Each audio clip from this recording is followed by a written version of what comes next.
This is from Galatians 6. Share each other's burdens, and in this way obey the law of Christ. If you think you are too important to help someone, you are only fooling yourself. Pay careful attention to your own work, for then you will get the satisfaction of a job well done.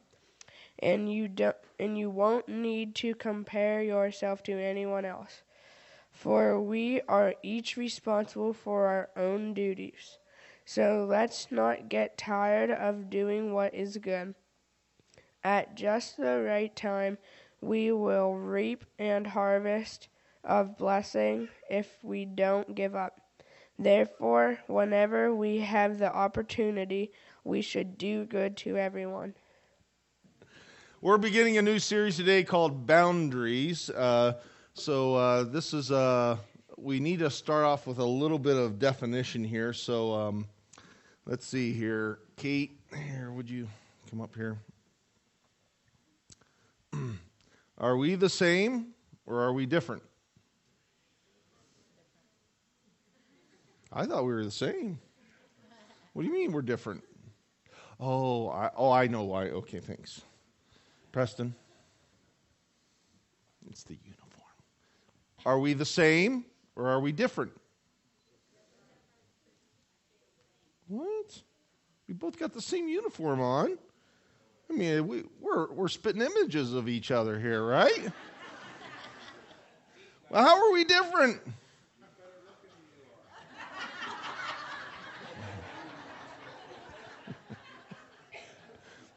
I'm young. He's younger.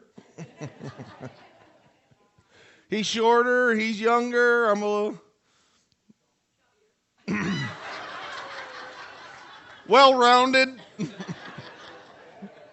Right? We, even though we have the same uniform on, we are different. He's not me, and I'm not him. Wow. Huh? Okay, thanks. Now, how about... I get it. You know, we're not even related. What if we brought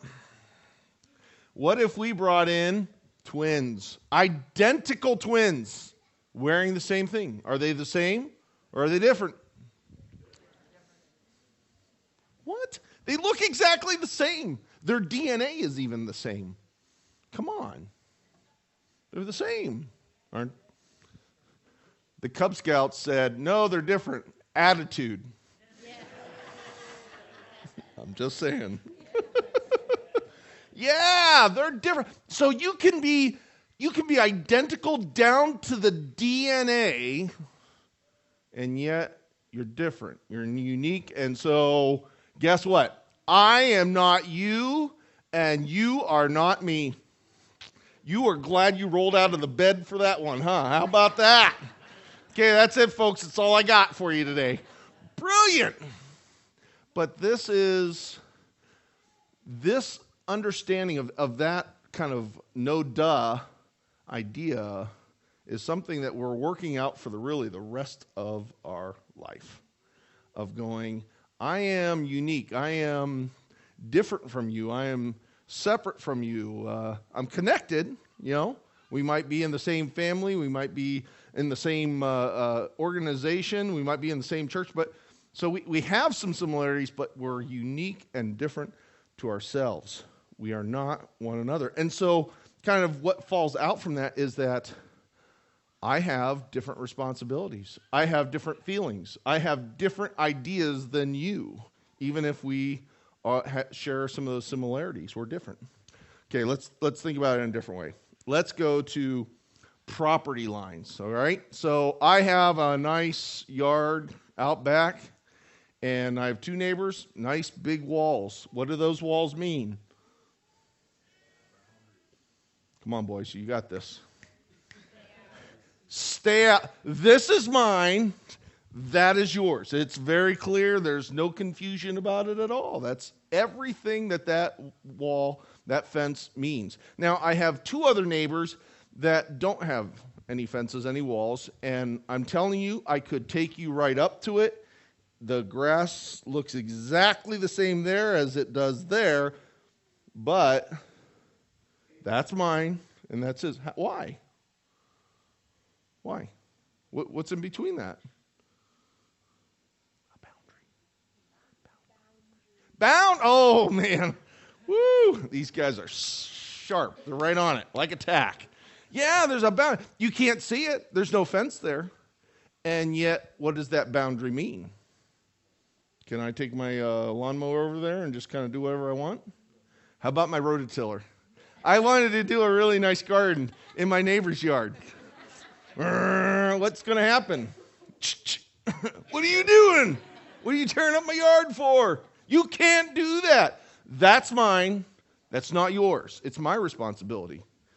And so we see that even whether we have a fence or it's this invisible line, there is this really important idea of going, there's a boundary that separates you from me and my responsibility and your responsibility.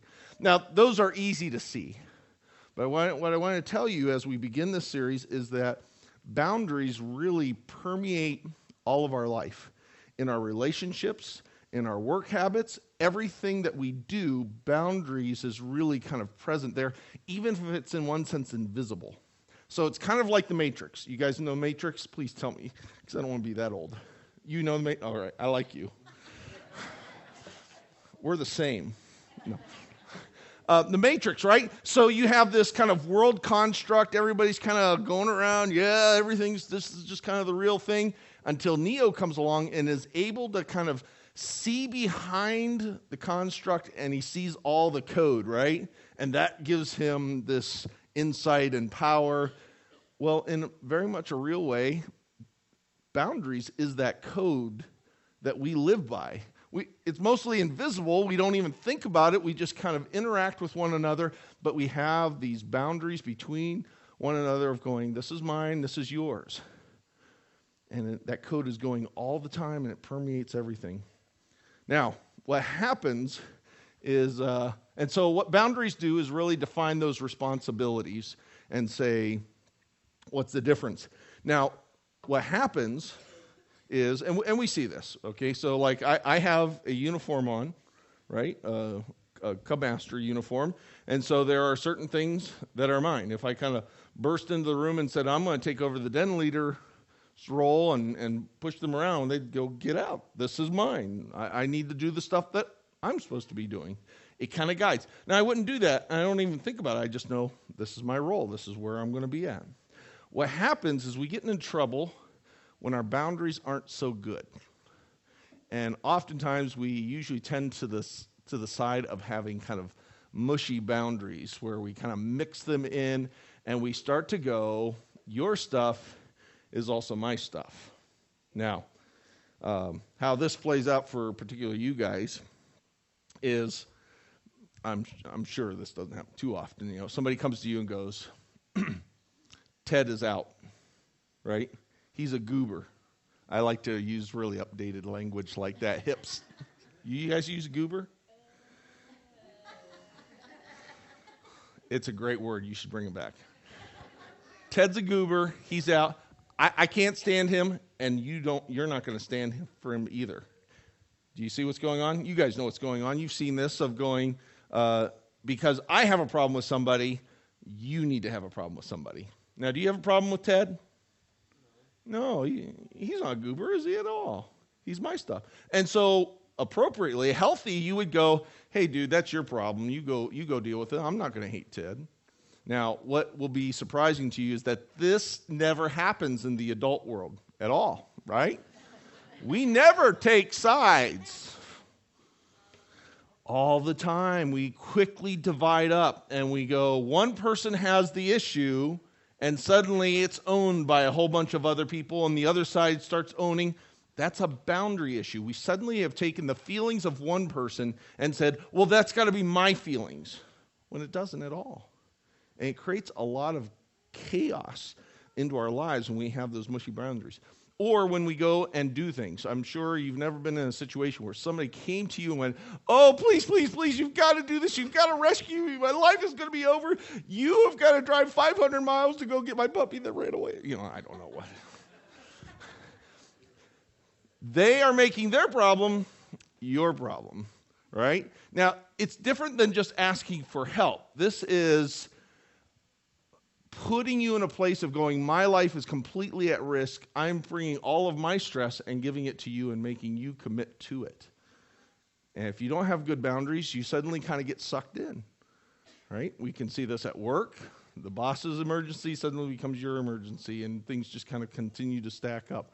Things at home or with a child or a spouse, you get sucked into this, and suddenly their problems are all of your problems too. And now I'm as entangled in it as they are. We see it and we know it when we have bad boundaries because there's a couple clear hallmarks here. One is often guilt, right? I can't say no, so I've got to say yes because I don't want to be a bad person. And, I'm just going to, I know this is a bad idea, but I'm going to do it anyways. Or if you say yes, then you get the misery with it, right? You get all the grief, and you're like, oh, I'm doing this because I had to do it because of that person, and it's all them. That's bad boundaries. It's bad boundaries. See, we do this all the time. Boundaries aren't a set thing. It's a continually growing thing from the time that we are born as a baby, and we think mama and me are one, right? A little baby has no idea between mama and themselves until they become two, and they begin to learn the concept of boundaries. No! Right? Or mine. Yeah. Yeah, that's a whole other thing. And so we have to learn to go, how do we develop healthy boundaries so that we know what is ours and what someone else's is. Now, responsibility has to do with power. Because if you have no power, no control over a situation, you can't have any responsibility. I'm really actually kind of ticked off at you. Because I have a flat tire at my car, and I cannot believe you allowed that to happen. What do you have to say for yourself? Isn't that kind of absurd? You didn't drive my car, did you? See, if you drove my car, now we've got a reason to. But he had no control. He had no power. Responsibility and power are two sides of the same coin. You have to have responsibility, you have to have the ability to have power over it. And so when we go into boundaries, this is about recognizing that we are given a certain amount of power over our own boundaries. Now, when I'm thinking about power, I like to think of weights, the things that I used to pick up. Now I go out to my garage and go, why would anybody want to pick that stuff up, right? Now, power is the ability, right? Why can my arm go like this? Because I have what? I have a muscle, right? I'm exercising that muscle. If I kept on doing this, I'd have biceps just like Devin, and you'd call me the Hulk. Hi, Devin. Don't make Devin angry. Right, yeah. I can do this, and I'll exercise that muscle, and the more I do it, the stronger that muscle becomes. Everyone in this room has boundary muscles. Everyone, because God has designed it into you innately. You have it, whether you use it correctly or use it badly, whether it's strong or weak. Everyone has boundary muscles. You ready? Say yes. That was kind of weak. Say no. There you go. You found your muscles. These are the two fundamental muscles of boundaries, of being able to say yes to something and being able to say no to something. And going, I'm not going to be part of that. I'm not going to take that on. That is not. I don't have a problem with Ted. That's your problem with Ted. I'm not going to make it my problem. It's yours. Or saying yes and going, hey, I'll go on a date with you because I'm kind of interested in you. Yes, I'd like to have that type of a relationship and step into that. It is the power of the yes and the no. And so we have that power to choose our boundaries and what type of situations that we get into or whatever someone brings across our way, we can use those muscles to really shape our life. And it's all because of the power of the yes and the power of the no. Now, here's where one of the tricky things that comes in. People will go, well, I can say no with about 1 million qualifiers, right? Why do people do that? No, I can't, and here, let me tell you 100 reasons why. Because my dog's sick, and I got a hangnail, and I got to wash my hair, and the Steelers lost, and right? Hear me, this is a fundamental truth about boundaries. No is a complete sentence. You don't have to justify a no. You have the power to choose your boundaries. No, I don't want to go out with you. You don't have to say anything else but beyond that. No, I'm not going to think Ted's a goober. And that's it. Now, you can add on to it if you want to, but you're not required to. You don't have to justify a boundary. Your boundaries are your own. God has given you the free will to choose what I get involved in and what I don't. Now, what we need as we have these two muscles is we really need a compass. What's a compass, guys? Wow. That's all right. We had a budding lawyer, and that's pretty good. A navigational device. It's called Mom. No. No, what a compass tells you where you're going so you don't get lost, right? It gives you some direction there, and you've got to be able to read it. Your yes and your no, internally you have that compass of going, you know where you land with the yes and the no. And what we allow ourselves is we get conned into not listening to that. We often know when we break our own boundaries, when we're giving in when we shouldn't. When we give a no when we should have said a yes, or we're giving a yes when we should have said a no. And there's this break inside, and we've got to get kind of tuned into it. That's what this series is about, as we're going to look at kind of different slices of this, of going, how do we develop this healthy boundaries and be able to take back the strength of the yes and the no and use that. Now, I think there also has to be another compass here, an external compass. Some people will go, you only need the internal, and whatever you decide is it. I think there needs to be a little bit more. There needs to be direction from the outside, not a compass from your folks, not a compass from your spouse, even though I'm sure she has 5 of them for you.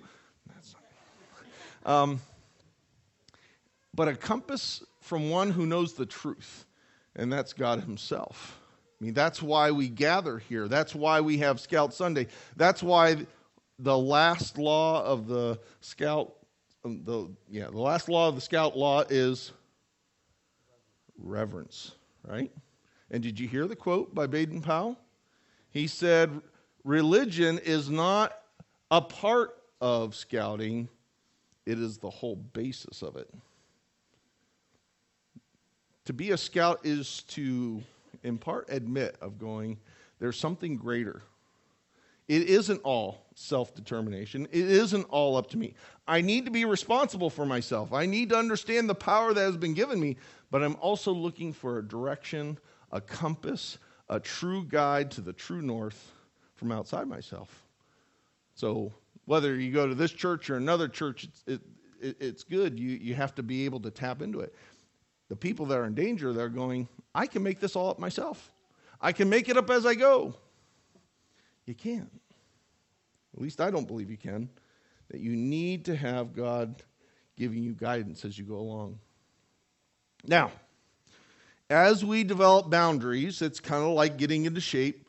We're going to go, hey, you know what? Okay, I'm kind of buying into this. I think I'm going to go ahead and get in shape. And, if you pull out the weights and, you can just go, oh, man, I'm getting ready. And you start cranking it, what's going to happen?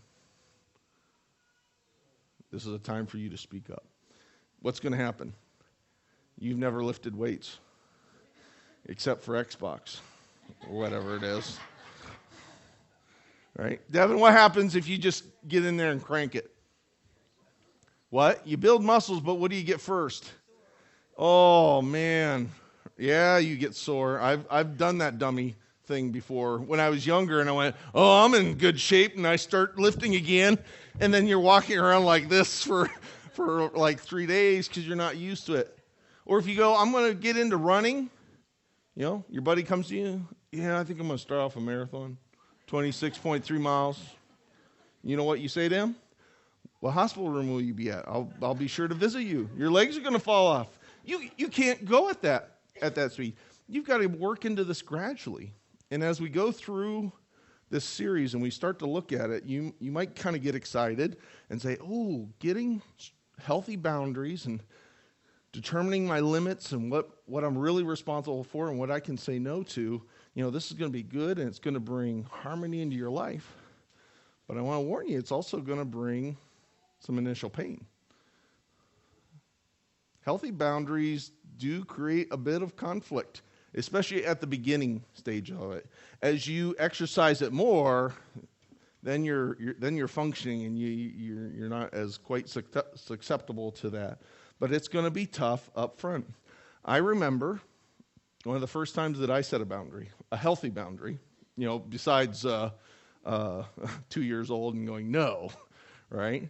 That's a child trying to go, I'm not the mama, I'm a no, but you need to bring it into thing. But I was about your age. I was right around 12, and I didn't know it was a boundary. I didn't think in these terms then, but now I look back and go, wow, that was a pretty big step. I love my dad, but my dad was a chewer, and he chewed the old school way. He did mail pouch. Who knows mail pouch in here? I mean the old school mail pouch. So it was a big old pouch. It wasn't the finely grained things, man. There were strands of stuff.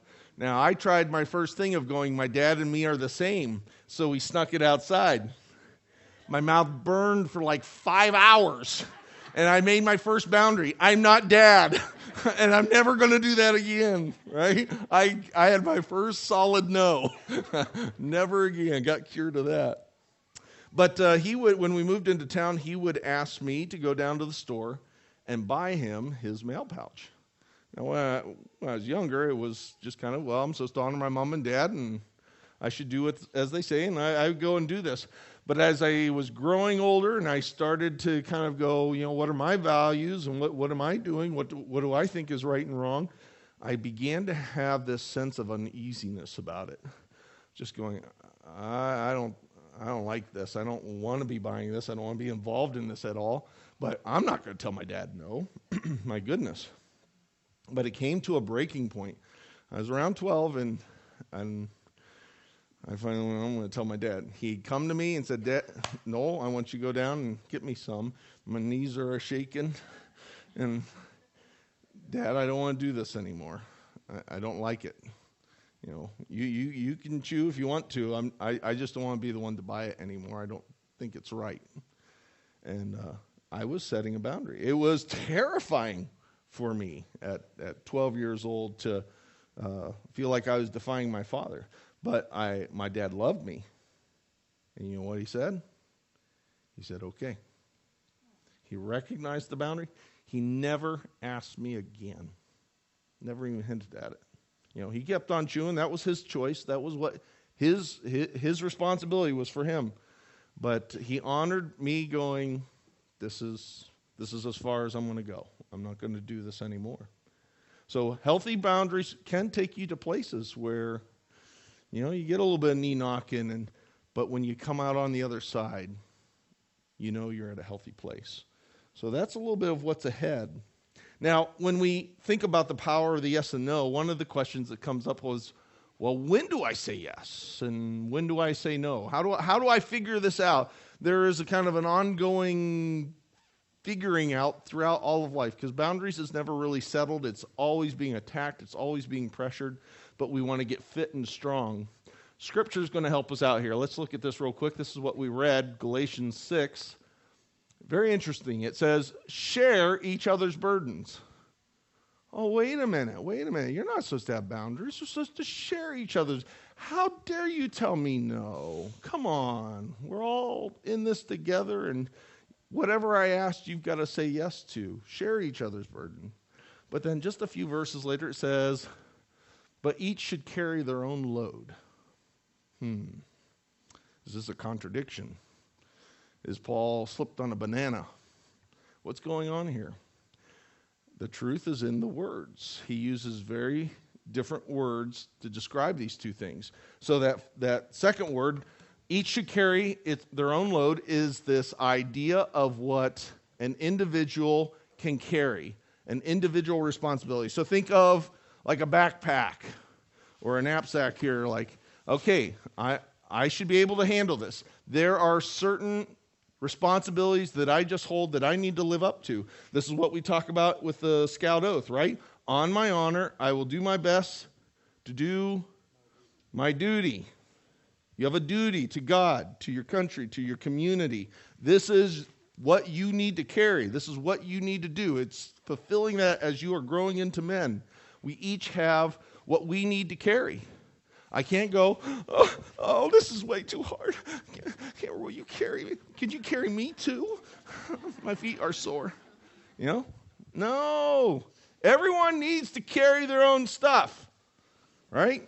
There's a certain amount of things, and it should be right and responsible for you. Jesus actually talked about a time when this got too heavy. He was criticizing the Pharisees. He's going, you're taking the individual stuff and loading it up so heavy on people, and you won't even raise a finger to help them. He says, my burden, my load that I would give you is light. There's a focus to it. So there is a part that we have a responsibility for. The other part, the burden, is talking about really something that's large. So think of a boulder, or let's say, what if I went, yes, it is my duty to carry around this bench, right? I can kind of tilt it or move it, but that would be ridiculous if I had this on my back. My life would be miserable. I'd be always complaining about it and going, oh, it's hurting my back and my knees are giving out. I'm getting old because I'm trying to carry too much by myself. And Paul's going, there is a right place for us to share the things that are too big for one person. We are connected, but each person needs to carry what is their responsibility. He's really talking about boundaries, right? Being able to identify, this is my responsibility. This is my side of the yard. I need to mow it. Now, if your house is burning down, I'm not going to stand on the other side going, oh, sorry, it's on your half. I'm going to be going over there and bailing water with them, right? Going, we're in this all together. They're not contradictions. That's the dynamic of life, of understanding there are yeses and there are nos. And that's what we want to be understanding. I have a boundary with cell phones. There is no one in here that understands the depth of my hatred for cell phones. If you think you know it, you don't. This hits such a fundamental nerve in my being. I despise them to the uttermost. And whether or not you agree with me, I don't need to justify it. If that's my boundary, that's my boundary. I have drawn a line in the sand with society and said, I'll gladly watch you pass me by. I'll wait for the Amish to pick me up in the buggy. Okay? I'm just not going to go there. And I have the right, I have the power to choose that boundary. I just don't want it. Until my wife said, I want you to carry a cell phone. No, honey, you misunderstand. I really don't want this. I don't like it. It agitates me at a psychological level. You don't carry it because you don't love me. Now, I could have played this is a boundary, I need to have healthy boundaries, and I'm going to say no, because this is not what I want. Or I can understand, you know what, we are connected. And now that I understand how important it is for you, I'm going to set aside my no and say yes for you. Not because I'm guilted, not because you have pressured me, but because I understand what this is to her. That I have a duty to my wife. And so I carry around a cell phone because my wife has told me to. It's not always on. It's not always charged. I'm not always sure where it's at. Sometimes we find it in the wash machine and go, oh, that's where I left it. I just don't have a mind. But I carry it. I've got it. Here we go. Right? An example of Boundaries doesn't mean I set up these walls where nobody can ever penetrate and I only have it the world my way. There's a balance here of learning appropriately. There are times when you need to say yes, even if you're going, okay, that's not what I would choose, but because I have duties elsewhere. Isn't that what firemen do? Isn't that what policemen do? Their boundary of going, I'm going to take on this duty, is not moving them towards safety. It moves them towards danger, but they have accepted it, and they said, this is who I am, and they define it that way, and so there's this play. We're going to be discovering this, guys. I like a quote that I came across here. It says, we are all in the middle of a life story, a story that is shaped by what you are saying yes to and what you are saying no to. We want to become healthier and stronger in our yeses and nos. We want to empower that muscle that God has given us so that we bring harmony into our life, that we get rid of the silliness and the chaos that really isn't ours, that we've tricked ourselves into going, we've got to own this other stuff. No. We need to carry what's ours. There's something you need to carry, but you don't need to always be carrying something way too much more than God has ever intended for you. And so we're going to be playing this out in our marriages, with our children, at work, with our family. It permeates all of life. So I want to give you a prayer here as we wrap up. This is called the Serenity Prayer. You probably have heard it. It really is about boundaries. God grant me the serenity to accept the things I cannot change, that which is not my responsibility. I have no power over it, so I don't have a responsibility there. Help me to accept it rather than trick myself into chasing after trying to fix everything else. Give me the courage to change the things that I can. I need to take care of my responsibilities and the wisdom to know the difference.